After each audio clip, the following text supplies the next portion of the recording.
आज संघ लोकसेवा आयोगाचा निकाल लागलेला आहे आणि महाराष्ट्रातील अनेक तरुणींनी त्याच्यामध्ये यश मिळवलेलं आहे आणि त्यापैकीच एक आहे नागपूरचा सौरभ येवले।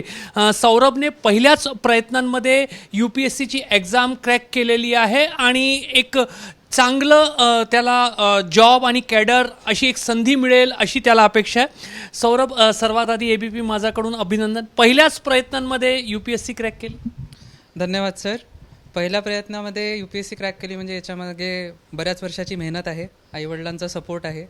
दिल्लीत राहिल्यामुळे मला अजून एक फायदा झाला की वातावरण मला कळलं, थोडा तो अभ्यासाचा माहोल मिळतो, गायडन्स मिळतो, त्यामुळे हा सक्सेस म्हणजे यश घडून आलं आहे फर्स्ट अटेम्प्टमध्ये। कशा पद्धतीने तयारी केली होती आणि बेसिकली तुम्ही इंजिनियर आहात तर त्याचा काही फायदा झाला का? इंजिनिअरिंगचा फायदा म्हणजे 2013पासून UPSCने CSATचा एक पेपर इंट्रोड्यूस केला होता, तर त्यामुळे इंजिनियर्सला फायदा होतो तो क्वालिफाय करायला।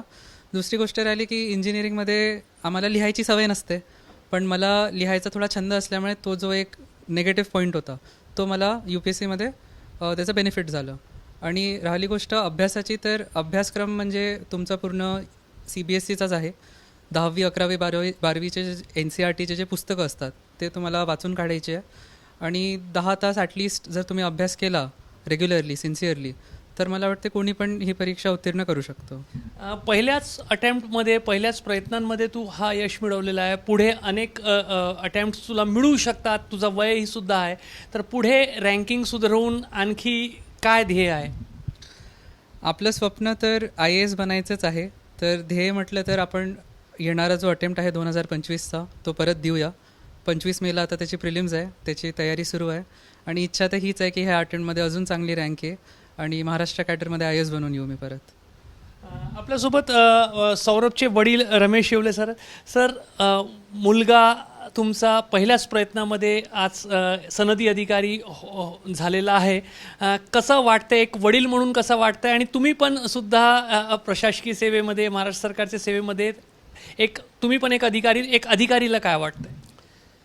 खूप मोठा क्षण आहे हा आमच्यासाठी, कारण की एक माझ्यासारखा माणूस गावाखेड्यातनं येऊन राजभवनात एंट्री केली मी, आणि मी इथं आल्यानंतर त्याला तेच सांगितलं की तुझी एंट्री कमीत कमी राष्ट्रपती भवनात व्हायला पाहिजे, डायरेक्ट जशी मी इथं केली तशी। लहानपणापासून सांगत होतो, आमचं ध्येयच होतं। आम्ही त्याला त्या पद्धतीनेच ट्रेन केला होता, त्याला सांगितलं होतं की तू बघ, पण ते कारण की तो बघत होता तो सगळ्या IAS IPSचे आज जे प्रधान सचिव होम आहे, राधिका रस्तोगी मॅडम, विकासचंद्र रस्तोगी साहेब, दराडे साहेब, हे सगळे लोक त्याला मदत करणारे लोक आहे, सगळ्याच्या खांद्यावरच खेळलेला आहे तो, त्यामुळे त्याचं चित्रच बदललेलं होतं। म्हणजे त्यांनी तो स्वतःही फोकस झाला, तो जेव्हा त्याला समज आला 10वी नंतर तर त्याला समजायला लागलं की नाही, लाल दिवाळी ठीक आहे। सौरभची आई याच ठिकाणी आहे, मुलाने ग्रामीण पार्श्वभूमीचा तुमचा कुटुंब, मात्र मुलाने जो यश मिळवला, काय प्रतिक्रिया? अतिशय अभिमानास्पद बाब आहे ही, आणि सौरभ अतिशय मेहनती आणि शांत संयमी स्वभावाचा आहे। त्यांनी लहानपणापासून त्याचं स्वप्न होतं की आपण UPSC परीक्षा उत्तीर्ण करावी। सौरभ, वडिलांच्या नोकरीनिमित्ताने तू लहानपणापासून नागपूरच्या राजभवनमध्ये राहायला वाढला, खूप याचाही एक सकारात्मक परिणाम झाला आणि जसे वडील तुझे सांगतायत राजभवन ते राष्ट्रपती भवन अशी झेप राहणार आहे? नक्की ही झेप तर करायचीच आहे, फक्त बाबांचं स्वप्न नाही, माझंही स्वप्न आहे। आणि देशाला जर तुम्हाला सेवा द्यायचीच आहे तर सगळ्यात हायेस्ट पोझिशनवर दिलेली बरी, जास्तीत जास्त लोकांना तुम्ही सेवा देऊ शकता। लहानपणापासून राजभवनात खूप मोठे VVIP आणि मोठे सनदी अधिकारी तू पाहिले, त्याचा एक सकारात्मक परिणाम झाला? त्याचा नक्कीच सकारात्मक परिणाम तर झालाच आहे। त्यांच्याशी ओळख असल्यामुळे ते सुद्धा UPSC कसं अभ्यास करायचा, काय ही परीक्षा असते, त्याचा काय इम्पॅक्ट होऊ शकतो सोसायटीवर, हे सगळं त्यांनी मला सांगितलं, ते एक मोटिवेशन झालं माझ्यासाठी। तर हा एक खूप मोठा सकारात्मक परिणाम त्याचा।